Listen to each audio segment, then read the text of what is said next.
नमस्कार, मैं हूं आपके साथ आस्था कौशिक। देश आजादी के जश्न में डूबा है। प्रधानमंत्री मोदी ने लाल किले पर ध्वजारोहण किया और अपने संबोधन में प्रधानमंत्री मोदी ने कहा कि 2047 तक देश को विकसित बनाना है। प्रधानमंत्री ने कहा 2047 में जब देश आजादी के 100 साल मनाएगा तो उस समय दुनिया में भारत का तिरंगा, विकसित भारत का तिरंगा होना चाहिए। पीएम मोदी ने 77वें स्वतंत्रता दिवस पर कहा कि लगातार भारत की अर्थव्यवस्था मजबूत हो रही है।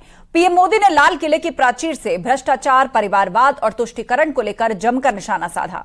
पीएम ने इस दौरान सरकार की कई योजनाओं का जिक्र किया जिसके बूते देश की जनता के जीवन में बदलाव हुआ है।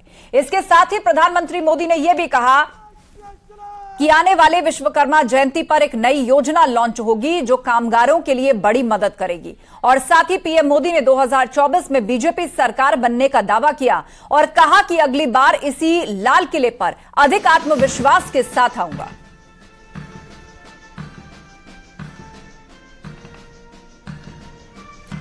तो प्रधानमंत्री मोदी ने 90 मिनट तक भाषण दिया और कहा कि इस कालखंड का असर आने वाले 1000 साल पर होने जा रहा है। आज हमारे पास डेमोक्रेसी और डाइवर्सिटी है। साथ ही पीएम ने यह भी कहा, मैं अगली बार 15 अगस्त को फिर आऊंगा। देश भर में जश्न आजादी की धूम है। पीएम मोदी का 90 मिनट तक लाल किले के प्राचीर से जो भाषण रहा उसमें कई बातें अहम रही।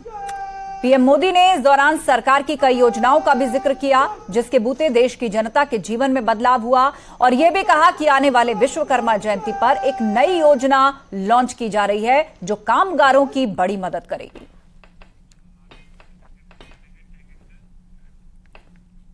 और अब आपको प्रधानमंत्री मोदी की आज की 8 तस्वीरें दिखाते हैं। प्रधानमंत्री मोदी ने राजघाट पर महात्मा गांधी को श्रद्धांजलि दी और श्रद्धांजलि देने के बाद पीएम मोदी लाल किले पहुंचे जहां उन्हें गार्ड ऑफ ऑनर से सम्मानित किया गया। स्वतंत्रता दिवस के मौके पर पीएम मोदी ने लाल किले की प्राचीर से तिरंगा फहराया और ध्वजारोहण के बाद हेलीकॉप्टर से लाल किले पर फूल बरसाए गए। साथ ही 21 तोपों की सलामी दी गई। आसमान तिरंगे वाले बलून उड़ाए गए। वहीं पीएम मोदी ने संबोधन के बाद लाल किले पर आए बच्चों से मुलाकात भी की। तो 8 तस्वीरें इस वक्त आपको दिखा रहे हैं। बापू को नमन किया। राजघाट पर जाकर प्रधानमंत्री मोदी का स्वागत किया गया। जैसे ही वो लाल किले पहुंचे वहां उन्हें गार्ड ऑफ ऑनर दिया गया। उन्होंने ध्वजारोहण किया। 21 तोपों की सलामी दी गई। पुष्प वर्षा हुई लाल किले पर। आज आसमान में ट्राई कलर बलून भी उड़ाए गए और बच्चों से भी प्रधानमंत्री मोदी ने खास मुलाकात की।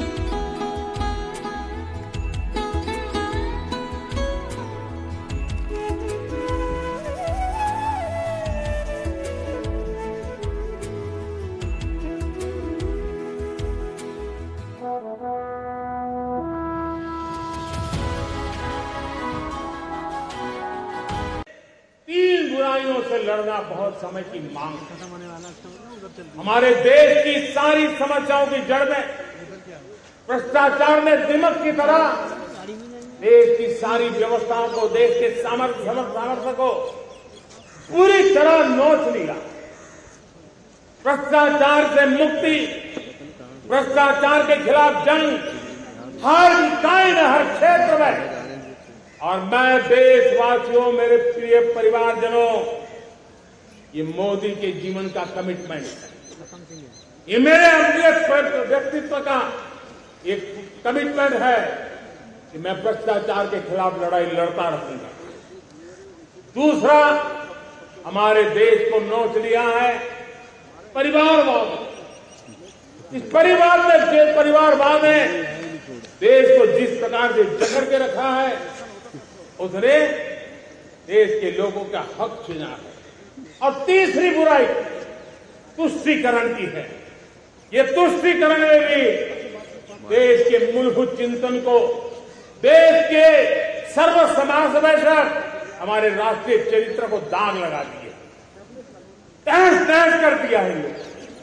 और इसलिए मेरे प्यारे देशवासियों, इसलिए मेरे प्यारे परिवारजनों, हमें इन 3 बुराइयों के खिलाफ पूरे सामर्थ्य के साथ लड़ना है। भ्रष्टाचार, परिवारवाद, तुष्टीकरण। मैं जब 2014 में आपके पास आया था, तब 2014 में मैं परिवर्तन का वादा लेकर के आया। 2014 में मैंने आपको वादा किया था मैं परिवर्तन लाऊंगा, और 140 करोड़ मेरे परिवारजन आपने मुझ पे भरोसा किया और मैंने विश्वास पूरा करने की कोशिश की। रिफॉर्म, परफॉर्म, ट्रांसफॉर्म, वो 5 साल जो वादा था वो विश्वास में बदल गया, क्योंकि मैंने परिवर्तन का वादा किया था। रिफॉर्म, परफॉर्म, ट्रांसफॉर्म के द्वारा मैंने इस वादे को विश्वास में बदल दिया। कठोर परिश्रम किया है, देश के लिए किया है, शान से किया है, सिर्फ और सिर्फ नेशन फर्स्ट, राष्ट्र सर्वोपरि इस भाव से किया है। 2019 में परफॉर्मेंस के आधार पर आप सबने मुझे फिर से आशीर्वाद दिया। परिवर्तन का वादा मुझे यहां ले आया, परफॉर्मेंस मुझे दोबारा ले आया, और आने वाले 5 साल अभूतपूर्व विकास के 2047 के सपने को साकार करने का सबसे बड़ा स्वर्णिम पल आने वाले 5 साल है। और अगली बार 15 अगस्त को इसी लाल किले से मैं आपको देश की उपलब्धियां, आपके सामर्थ्य, आपके संकल्प, उसमें हुई प्रगति, उसकी जो सफलता है, उसके गौरवगान, उससे भी अधिक आत्मविश्वास के सामने आपके सामने मैं प्रस्तुत करूंगा। आने वाले दिनों में, आने वाली विश्वकर्मा जयंती पर एक कार्यक्रम हम लागू करेंगे। इस विश्वकर्मा जयंती पर हम करीब 13-15 हजार करोड़ रुपया से, जो परंपरागत कौशल्य से रहने वाले लोग, जो औजार से और अपने हाथ से काम करने वाला वर्ग है, ज्यादातर ओबीसी समुदाय से, हमारे सुथार हो, हमारे सोनार हो, हमारे राजमिस्त्री हो, हमारे कपड़े धोने वाले काम करने वाले लोग हो, हमारे बाल काटने वाले भाई बहन परिवार हो, ऐसे लोगों को एक नई ताकत देने के लिए हम आने वाले महीने में विश्वकर्मा जयंती पर विश्वकर्मा योजना लॉन्च करेंगे और करीब 13-15 हजार करोड़ से उसका प्रारंभ करेंगे। जब हम लोग 14 में आए थे तो हम वैश्विक अर्थव्यवस्था में 10वें नंबर पर, और आज 140 करोड़ देशवासियों का पुरुषार्थ रंग लाया है कि हम विश्व की अर्थव्यवस्था में 5वें नंबर पर पहुंच चुके।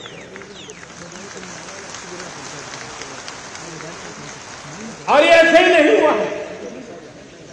जब भ्रष्टाचार का राक्षस देश को दबोचे हुए थे, लाखों करोड़ के घोटाले अर्थव्यवस्था को डामाडोल कर रहे थे, गवर्नेंस फ्रेजाइल फाइल में देश की पहचान होने लगी थी, लीकेजेस को हमने बंद किया, मजबूत अर्थव्यवस्था बनाई, हमने गरीब कल्याण के लिए ज्यादा से ज्यादा धन खर्चने का प्रयास किया। और आज मैं देशवासियों को बताना चाहता हूं कि जब देश आर्थिक रूप से समृद्ध होता है तो सिर्फ तिजोरी नहीं बढ़ती है, देश का सामर्थ्य बढ़ता है। और यूपी के सीएम योगी आदित्यनाथ ने लखनऊ में पहले अपने आवास पर ध्वजारोहण किया और उसके बाद विधानसभा में झंडा फहराया। पीएम मोदी ने लाल किले की प्राचीर से ध्वजारोहण कर जनता को संबोधित किया, तो वहीं उत्तराखंड के सीएम पुष्कर सिंह धामी ने भी ध्वजारोहण कर लोगों को स्वतंत्रता दिवस की बधाई दी। तो 3 तस्वीरें आपको दिखा रहे हैं। उत्तर प्रदेश के मुख्यमंत्री योगी आदित्यनाथ ने तिरंगा फहराया, पहले अपने आवास पर तिरंगा फहराया और फिर यूपी विधानसभा। उसके बाद प्रधानमंत्री नरेंद्र मोदी की दूसरी तस्वीर आप देख रहे हैं। लाल किले के प्राचीर से उन्होंने संबोधित किया और ध्वजारोहण किया। उत्तराखंड के मुख्यमंत्री पुष्कर सिंह धामी ने भी स्वतंत्रता दिवस के मौके पर ध्वजारोहण किया।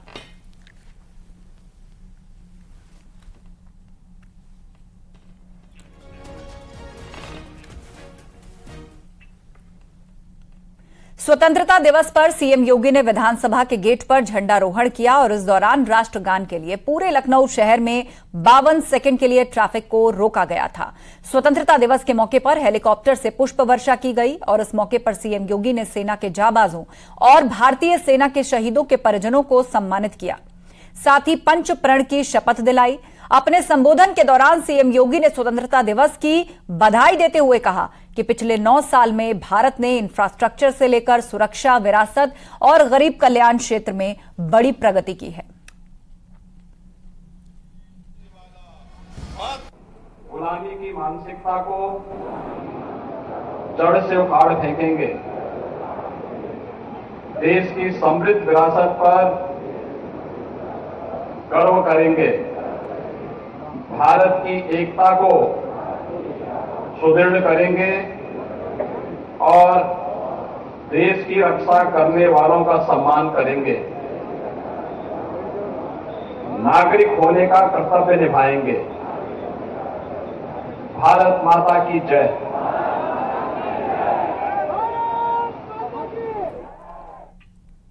स्वतंत्रता दिवस के मौके पर आरएसएस प्रमुख मोहन भागवत ने बंगलुरु में झंडारोहण किया और इस मौके पर सर कार्यवाह दत्तात्रेय होसबोले भी मौजूद रहे। आपको तस्वीर हम दिखा रहे हैं। बंगलुरु में झंडारोहण किया मोहन भागवत ने। स्वतंत्रता दिवस के मौके पर बंगलुरु में झंडारोहण किया और इस मौके पर सर कार्यवाह दत्तात्रेय होसबोले भी मौजूद रहे। केंद्रीय मंत्री अनुराग ठाकुर ने अपने आवास पर ध्वजारोहण किया। पुलिस कर्मियों को मिठाइयां बांटी। केंद्रीय मंत्री अनुराग ठाकुर ने देशवासियों को स्वतंत्रता दिवस की शुभकामनाएं और बधाइयां दी। अनुराग ठाकुर ने कहा कि दुनिया को भारत से उम्मीद है। हमें 3 बुराइयों से लड़ना है: भ्रष्टाचार, तुष्टीकरण, परिवारवाद से देश को मुक्त कराना है।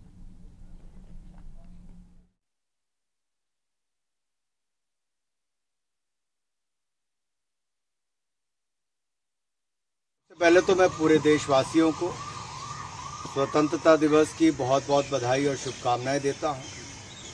एक बार फिर मोदी जी ने देश में लाल किले की प्राचीर से देशवासियों को संबोधित करते हुए एक बार फिर वो विश्वास जगाया है कि 140 करोड़ परिवारजन, उनका सामर्थ्य, उनकी शक्ति, उनका कार्य, उनका योगदान, जहां एक और उनके योगदान के लिए धन्यवाद किया, वहीं भारत के युवाओं का सामर्थ्य, महिला नेतृत्व, विकास को लेकर बातचीत की और वहीं पर यह भी दिखाया कि दुनिया को भारत में उम्मीद दिखती है, भारतवासियों से उम्मीद है। ये जो होप है, ये होप भारत और भारतवासियों से है। और उन्होंने एक बार फिर बताया कि हमें जहां अगले 25 सालों में भारत को विकसित राष्ट्र बनाना है।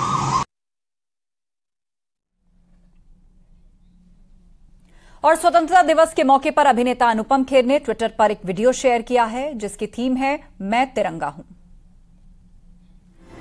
मुझे आउटडोर्स काफी पसंद है and I am the life of every party, फिर चाहे वो पॉलिटिकल पार्टी हो या कोई और। मेरी उम्र 76 साल है और लोग मुझसे अक्सर पूछते हैं कि मैं इतना यंग और फुर्तीला हूं कैसे। Do I exercise regularly, jogging या फिर कोई स्पोर्ट्स, क्रिकेट, फुटबॉल या हॉकी? तो इसका आसान सा जवाब है दोस्तों, जो 24 घंटे फहराता हो वो तो हमेशा यंग ही रहेगा ना, है ना। और फिर मैं भले ही खुद खेलता नहीं हूं और हर भारतीय खिलाड़ी के सीने से हमेशा चिपक कर रहता हूं, वो फिर देश में हो या विदेश में। लोगों ने मुझे हमेशा प्यार और रिस्पेक्ट दी है। जय हिंद, जय हिंद। और कभी कभी मैंने टफ टाइम्स भी देखे हैं।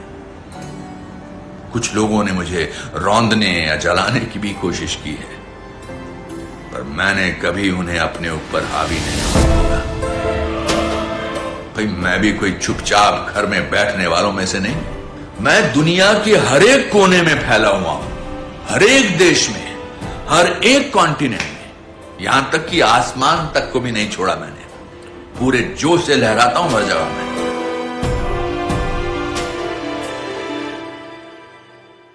आपने मुझे अलग अलग स्टाइल और पोस्चर में भी देखा होगा।